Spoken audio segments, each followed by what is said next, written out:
Welcome to SSIC Kanakpur विद्यालय से मैं DP मौर्य। कक्षा 12वीं के रसायन विज्ञान में जो विलयन का हमारा पाठ चल रहा है, आज हम बच्चों किसी भी विलयन की सांद्रता को प्रदर्शित करने वाले कारक नॉर्मलता से संबंधी हम आपको न्यूमेरिकल कराने जा रहे हैं। कल आप लोगों को हमने इसके तुल्यांकी भार के विषय में जानकारी दिया था, जो कि नॉर्मलता के प्रश्नों में इसकी आवश्यकता होती है। आइए हम लोग दिया है बेटा, हमारा प्रश्न क्या है कि 0.5 N NaOH का 200 ml विलयन बनाने के लिए NaOH की कितनी मात्रा की आवश्यकता होगी। तो देखिए बेटा, हमारे इस प्रश्न में दिया क्या है, हमारा सोडियम हाइड्रोक्साइड की जो नॉर्मलता दिया है वह 0.5 N है। N का मतलब हुआ नॉर्मलता, यहाँ पे दिया हुआ है। कह रहा है 200 ml विलयन को बनाना है। अब कह रहा है कि 200 ml विलयन बनाने के लिए NaOH की कितनी मात्रा की आवश्यकता होगी, है ना बेटा। क्या पूछा हमारा, कितनी मात्रा की आवश्यकता होगी। अब आप देखिए, हमारा जो सूत्र होता है कि आपका जो विलय है डब्ल्यू आपका, उसके लिए हमारा दिया है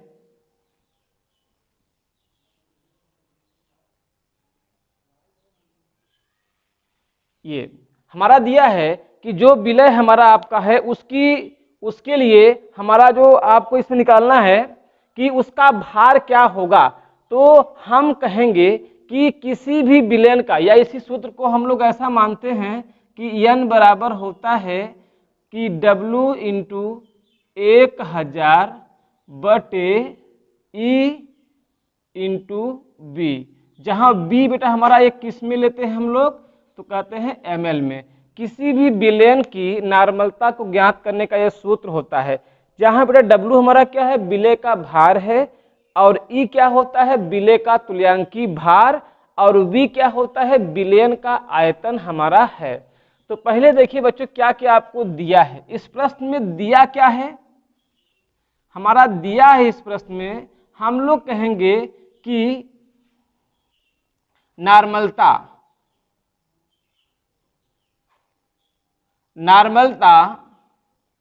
N बराबर आपको दिया है 0.5।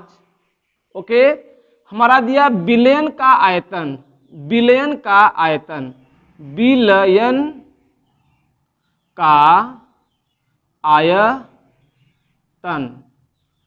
बराबर आपको दिया है 200 ml, या इसी को हम लोग कहते हैं 200 मिली दिया है। ठीक है, ठीक है बच्चों। और क्या दिया है बेटा हमारा, NaOH का। अब आप देखिए, हमारा N पता है, V पता है, हमारे इस सूत्र में N पता है और V पता है, E नहीं पता है। E का मतलब हुआ तुल्यांकी भार। तो हम लोग कहेंगे तुल्यांकी भार NaOH का तुल्यांकी भार E बराबर हम लोग कहेंगे NaOH का अणु भार, अणु भार। याद रखना बेटा कि हमारा जो आपका यहाँ पे, अब देखिए हम लोग कल आपको बताए थे, किसी पदार्थ का अगर हम उसका तुल्यांकी भार निकालते हैं तो तुल्यांकी भार के लिए हमारा सबसे मेन हमारा होता है कि जिस पदार्थ का आप लोग निकालेंगे उसके अणुभार में हम लोग क्या करेंगे, क्षारीय या अम्लीय या धनायन या ऋणायन के मात्रा के हिसाब से यहाँ पे भाग देते हैं। तो यहाँ पे देखिए बेटा, सोडियम हाइड्रोक्साइड एक क्षार है और सोडियम हाइड्रोक्साइड क्षार है, अर्थात जो इसकी अम्लीयता होगी वह 1 होगी। तो यहाँ पे हम लोग कहेंगे कि यहाँ 1 से डिवाइड करेंगे। तो NaOH का अणुभार कितना होगा, तो कल आपने कहा सोडियम का होता है इसका 23 और O का होगा 16, H का आपका 1, इसको हम लोगों ने 1 से डिवाइड किया तो आया 40/1, अर्थात यहाँ पे कितना आया बेटा, 40। तो आपको E मिल गया।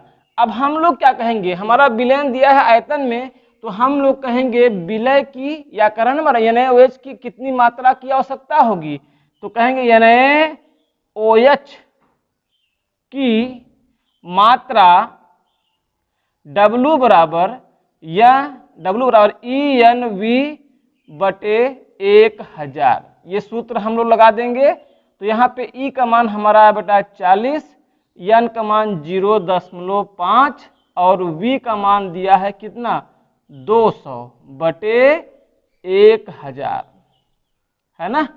अब यहाँ बच्चों इसको काटेंगे तो कितनी बार जाएगा ये, तो आप कहेंगे ये हमारा जाएगा 5 बार, और इसमें हम लोग इसका जो है गुणा कर देंगे तो हमारा कितना हो जाएगा, ये इसका इसमें हम लोग गुणा कर देंगे 4 पंचे 20, है ना। कितना बेटा 4 पंचे 20 हो जाएगा बटे 5 और 4 पंचे 20, अर्थात कितना बेटा हमारा 5 आया। कितना आया 5 ग्राम कह सकते हैं। इसको आप लोग नोट कर लीजिए।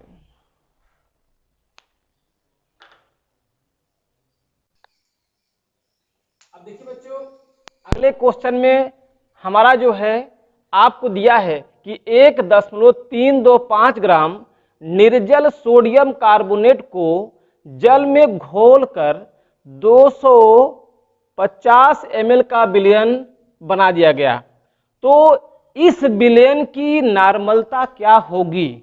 मतलब क्या है कि सोडियम कार्बोनेट जो है उसकी मात्रा आपको दिया है 1.325 ग्राम, और इसको हमने जल में घोल करके 250 ml का विलयन तैयार किया। तो करा जो विलयन आपको प्राप्त हो रहा है उसके सांद्रता को नॉर्मलता के पदों में व्यक्त कीजिए। तो देखिए बच्चों, हमारे किसी प्रश्न में जो भी चीजें दिया है साफ साफ दिया है। आपको दिया है इसमें जो वो पहले आप लिख दीजिए, दिया है क्या क्या दिया है, तो कहेंगे सोडियम कार्बोनेट की मात्रा W बराबर आपको दिया इसमें 1.325 ग्राम, आपको ये दिया है सोडियम कार्बोनेट की मात्रा दिया है। आगे बेटा आपको दिया है विलयन का आयतन, विलयन का आयतन, विलयन का आयतन B बराबर आपको 250 मिली दिया है। मतलब कि 250 ml का हमने विलयन को तैयार किया है। और देखिए बच्चों, किसी भी विलयन की नॉर्मलता को ज्ञात करने के लिए आपको उसका विलय की मात्रा पता हो, विलयन का आयतन पता हो और विलयन का तुल्यांकी भार पता हो, तभी जाकर के हमारे प्रश्न में हमारा उसकी नॉर्मलता को ज्ञात कर सकते हैं। क्योंकि इस फार्मूले में आपने देखा ये दिया है, परंतु ई नहीं दिया है। जहां पे ई क्या है, तो हम कहेंगे ई जो होता है विलय का तुल्यांकी भार होता है। यहाँ बच्चों हमने कल आपको तुल्यांकी भार के विषय में बताया था, तो कहेंगे Na2CO3 का तुल्यांकी भार। तो बेटा हम लोग इसका तुल्यांकी भार निकालेंगे तो क्या होगा तुल्यांकी भार, तो किसी भी पदार्थ का तुल्यांकी भार जब निकालते हैं तो यहाँ पे हम कहेंगे कि Na2CO3 का अणु भार बटे, अब यहाँ देखिए अणु भार बटे यहाँ पे कहेंगे संयोजकता। यहाँ पे या कह सकते हैं कि यहाँ पे जो आपको दिया है कि सोडियम का, या कहेंगे यहाँ पे लिख दीजिए धनावेश या ऋणावेश की कुल संख्या, ये भी आप मान सकते हैं। अब देखिए बच्चों, जब सोडियम कार्बोनेट को हम तोड़ते हैं तो यहाँ पे ये टूटता है 2Na प्लस, और ये टूटेगा CO3-2। तो यहाँ पे देखो बच्चों कि सोडियम कार्बोनेट में हमारा या तो 2 प्लस है या तो 2 माइनस है, क्योंकि इसमें हमने किसी प्रकार का कोई आवेश नहीं देखा। और जब कोई भी कंपाउंड, कोई भी यौगिक अगर हमारा उदासीन होता है, अर्थात उस पर कोई आवेश नहीं होता, तो उसमें प्लस या माइनस की संख्या हमेशा बराबर होती है। तो यहाँ पे हम लोगों ने कहा कि 2 प्लस या 2 माइनस ले लेते हैं। आप जानते हैं बच्चों कि सोडियम का जो सोडियम है, सोडियम का अणुभार जो होता है, परमाणु भार जो होता है वो 23 होता है। यहाँ पे 2 अणु है तो हमने इसको 2 से गुणा कर दिया। यहाँ पे कार्बन का होता है 12 तो 12 लिया। एक ऑक्सीजन का होता है बेटा हमारा 16 और ऑक्सीजन हमारे 3 हैं। और यहाँ पे धनायन या ऋणायन आप देख रहे हैं कि सोडियम कार्बोनेट में 2 धनायन है, या कहेंगे 2 इसमें ऋण आयन है, तो हमने 2 से इसमें भाग दे दिया। अब 23 दूना 46 बेटा हुआ। अब इसको आप हल कर लीजिए तो पूरा हमारा कितना आएगा, 23 दूना 46 हो गया। 46 12 और 16 तिया 48 हो गया। अब इसको जोड़ देंगे तो हमारा हो जाएगा 60 और 60 और 46 मिला के हमारा बेटा कितना हो जाएगा, 106 हो जाएगा। और 106 को हम 2 से जब भाग देंगे तो हमारा आएगा कितना, 53। ये हमारा क्या बेटा, इसका तुल्यांकी भार, अर्थात आपको ई की प्राप्ति हो गई। अब हम लोग कहेंगे विलयन का नार्मलता, है ना, नार्मलता, यहां पे नार्मलता